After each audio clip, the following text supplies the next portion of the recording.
Je suis Mylène Bégos, je suis directrice du patrimoine à la Régie des eaux de Montpellier Méditerranée Métropole.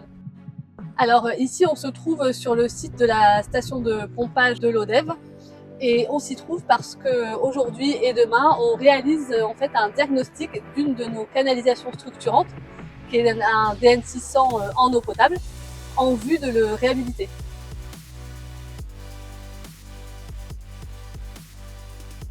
Alors, je m'appelle Jean-Loup Galin, je suis responsable du service hydraulique et infrastructure du cabinet Merlin.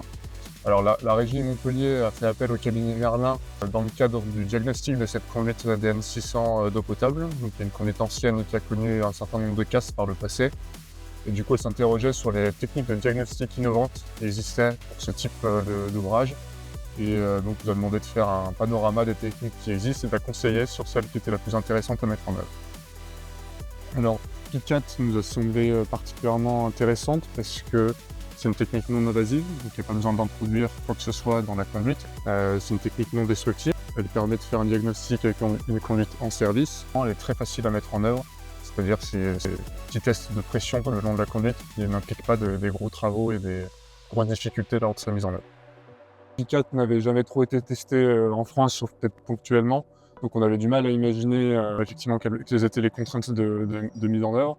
Sur le papier, elles étaient relativement réduites et on a pu constater aujourd'hui sur le chantier que c'était effectivement le cas, que ça allait très vite. En une journée, on a pu diagnostiquer la totalité ou presque de la conduite. Donc oui, c'était totalement en raccord avec ce qu'on imaginait. Je pense que c'est une technique qui trouve tout son sens pour ce type de besoin, dans la mesure où, encore une fois, elle est très facile à mettre en œuvre à moindre coût par rapport à certaines autres techniques. Donc elle vient d'être menée, on attend avec impatience les résultats pour confirmer toute la pertinence que cette technique a. Je vous parlais tout à l'heure des réseaux structurants d'alimentation en eau potable. On s'est fixé fin 2025, début 2026, une feuille de route sur les 6-7 prochaines années concernant ces réseaux structurants d'alimentation en eau potable. Cette feuille de route, elle vise d'une part à améliorer notre connaissance, la connaissance de notre patrimoine, c'est-à-dire l'état des canalisations, leur fonctionnement, etc. Et d'autre part, à réhabiliter ou renouveler des réseaux qu'on a classés comme prioritaires.